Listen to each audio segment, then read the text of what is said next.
Pelangi, pendamping PKH Kecamatan Mepanga, Kabupaten Parigi Motong. Ya, pada video kali ini saya mendapatkan tugas diklat stunting modul 8 sesi 13, yakni kemampuan potensi diri, lingkungan keluarga untuk mencegah stunting. Jadi pada dasarnya materi kali ini kita akan mencoba memberikan materi kepada ibu-ibu APM PKH tentang mengoptimalkan kemampuan diri, lingkungan sekitar untuk mencegah stunting ya. Jadi ibu-ibu, bagaimana kabarnya? Mudah-mudahan sehat semua ya. Jadi materi ini tentunya mencoba memberikan kepada ibu-ibu bagaimana sih mengoptimalkan kemampuan diri itu yang dimiliki oleh setiap manusia untuk mencegah terjadinya stunting ya. Jadi secara umum potensi atau kemampuan itu adalah suatu dasar yang dimiliki manusia yang sangat mungkin untuk dikembangkan, sehingga pada intinya potensi sendiri berarti suatu kemampuan yang masih bisa dikembangkan menjadi lebih baik. Tentunya hal ini bisa dilakukan, bisa dimanfaatkan untuk mencegah terjadinya stunting pada anak-anak kita. Ya, jadi ada beberapa contoh kemampuan kita, kemampuan ibu-ibu KPM itu dalam mengoptimalkan potensi dirinya. Di antaranya bagaimana caranya memberikan asupan nutrisi yang bagus, yang baik untuk balita atau anak-anaknya, sehingga ke depan tidak terjadi stunting pada diri anak-anak tersebut. Selanjutnya adalah kemampuan memberikan ASI eksklusif. Jadi untuk mencegah terjadinya stunting itu tentunya dalam memberikan ASI eksklusif itu minimal 6 bulan ya, 6 bulan ya. Jadi tanpa asupan nutrisi yang lain, jadi khusus hanya ASI eksklusif sampai usia bayi tersebut berusia 6 bulan. Selanjutnya adalah kemampuan ibu-ibu membawa anaknya untuk melakukan kegiatan posyandu ya. Tentunya hal ini penting. Kenapa kami katakan penting adalah untuk mengetahui perkembangan anak-anak ibu itu dalam setiap bulannya, sehingga ini sangat diwajibkan untuk ibu-ibu khususnya peserta PKH membawa anak-anaknya itu ke layanan kesehatan seperti posyandu. Untuk anak usia yang balita ya, diharapkan untuk bisa dijauhkan dari asap rokok bu ibu ya. Jadi apabila ada anaknya ibu-ibu yang orang tuanya merokok, jadi tolong diberitahukan kepada si bapaknya kalau merokok jangan dekat dengan si bayi, dan jangan juga setelah merokok ya, karena bau mulutnya orang yang merokok itu sangat tidak enak. Setelah itu masuk rumah langsung mencium bayi ya, itu tidak dianjurkan ya. Jadi harapannya apabila ada suaminya ibu-ibu yang merokok itu ya usahakan mandi dulu, sikat gigi dulu, baru menyentuh anak lah apabila ingin bermain dengan anak. Selanjutnya mampu memberikan pengasuhan anak yang baik ya. Daya tumbuh kembang anak yang baik tentunya tergantung dari orang tua. Bagaimana orang tua tersebut memberikan pelayanan, memberikan kasih sayang yang baik terhadap anak ya. Apalagi seperti modul yang kemarin, bagaimana cara memberikan stimulasi pada usia anak 0 sampai 6 tahun itu. Tentunya hal ini berpengaruh terhadap daya tumbuh kembang si anak ya. Jadi usahakan ibu-ibu itu memberikan kasih sayang, memberikan pengasuhan anaknya dengan baik dan benar. Itulah tadi beberapa contoh kemampuan diri atau potensi diri terhadap pencegahan stunting ya. Selain itu, selain faktor dari keluarga sendiri, tentunya ada beberapa faktor dari lingkungan sekitar ya. Tentunya kita harus mempunyai kemampuan terhadap lingkungan sekitar mengembangkannya. Bagaimana sih cara mengetahui kemampuan kita untuk mengeluhkan stunting di lingkungan sekitar?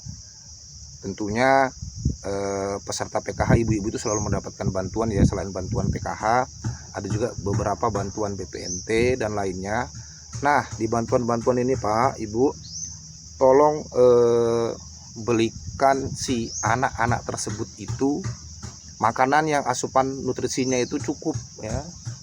Jangan bantuan PKH itu bapak-bapak belikan rokok, bapak-bapak belikan atau ibu-ibu belikan kipas angin, perlak. Yang didahulukan itu adalah asupan nutrisi anak dan kebutuhan-kebutuhan lainnya yang berkaitan dengan program PKH seperti peralatan sekolah dan lain sebagainya.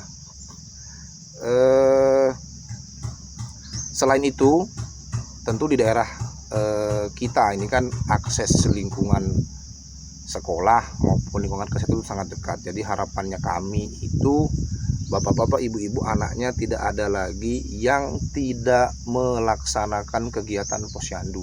Tidak ada lagi yang anaknya usia sekolah itu bolos sekolah maupun belajar di sekolahnya itu tidak maksimal. Kami pendamping akan selalu memonitoring sehari-hari kegiatan di sekolah seperti apa. Terus kami juga akan koordinasi dengan bidan-bidan desa yang menangani posyandu, bagaimana sih keaktifan ibu-ibu ini untuk melaksanakan kegiatan posyandu. Selain itu, bapak-bapak, ibu-ibu, mengendalikan kemampuan di lingkungan sekitar tentunya untuk asupan nutrisi supaya anggaran dari bantuan sosial tidak terlalu besar untuk dibelikan mungkin kebutuhan adik maupun kebutuhan anak-anak yang sekolah. Tentunya kita harus melihat kira-kira kegiatan apa ya yang bisa dibikin ya, untuk mengurangi anggaran dalam pembelian bahan-bahan pokok lainnya. Tentunya kita bisa memanfaatkan lingkungan sekitar ya, lingkungan sekitar dengan menanam ya seperti kangkung, seperti rica, sawi, bayam, dengan memanfaatkan lingkungan sekitar, sehingga kita tidak lagi membeli sayuran yang setiap harinya mengeluarkan anggaran. Nah, kita juga bisa memanfaatkan barang-barang bekas Bu ya, barang-barang bekas seperti bekas sabun, deterjen itu, bungkusnya itu bisa kita jadikan seperti polybag, kita isi tanah, nanti itu kita tanam seperti rica, mungkin bayam dan lain sebagainya. Pupuknya cukup pupuk kandang ya, kalau ibu-ibu memiliki hewan-hewan ternak ya seperti kambing, itu tai-tai kambing, sisa-sisa pembuangan kambing bisa dimanfaatkan untuk menjadi pupuk, sehingga kita bisa memberdayakan lingkungan kita menjadi lingkungan yang produktif ya, tidak mati lingkungan kita. Jadi seperti itu ibu-ibu ya. Selain itu, memanfaatkan lingkungan sekitar, ibu-ibu, harapannya kita memiliki jamban sendiri ya, jamban sehat. Tidak lagi kita membuang air besar itu di sungai, di kebun atau di samak-samak ibu-ibu ya. Jadi bagaimana caranya kita memiliki jamban sehat yang sederhana, sehingga manfaat dari jamban sehat itu tidak ada lagi sisa-sisa kotoran yang terkontaminasi dengan lalat mungkin Bu ya, lalat nanti hinggap di kotoran baru terbang hinggap di makanan kita yang tidak tertutup. Nah, itu bisa berbahaya, itu bisa menyebabkan penyakit yang tidak kita harapkan. Selain itu, harapannya kita juga kita mengetahui bantuan-bantuan pemerintah apa untuk mendukung kegiatan pencegahan stunting ini. Jadi seperti itu.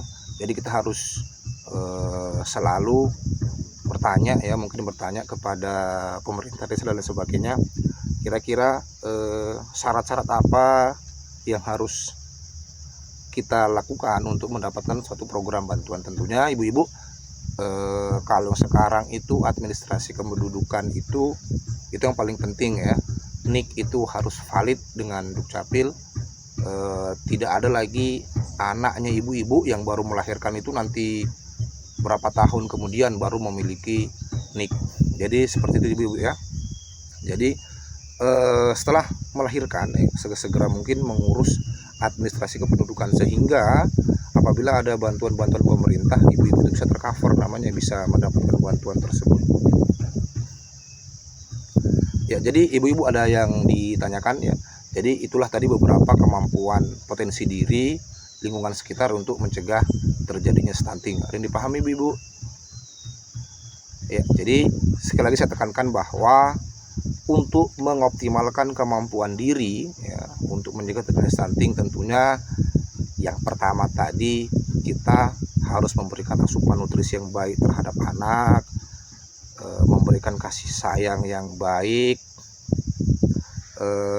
menghindari asap rokok ya, kemampuan memberikan ASI eksklusif yang terbaik untuk di lingkungan sekitar. Tentunya kita dapat memanfaatkan pekarangan kita untuk ditanami sayur-sayuran, toga lah bahasa enaknya itu toga, sehingga kita tidak mengeluarkan budget lagi, tidak mengeluarkan uang lagi untuk membeli sayuran-sayuran tersebut. Kita bisa memanfaatkan bahan-bahan yang ada di lingkungan kita. Jadi ibu, cukup sekian materi tentang potensi diri dan lingkungan sekitar untuk terjadinya pencegahan stunting. Sampai ketemu di pertemuan berikutnya. Saya Hari, Assalamualaikum warahmatullahi wabarakatuh. Bravo PKH, PKH sip, Kemensos hadir.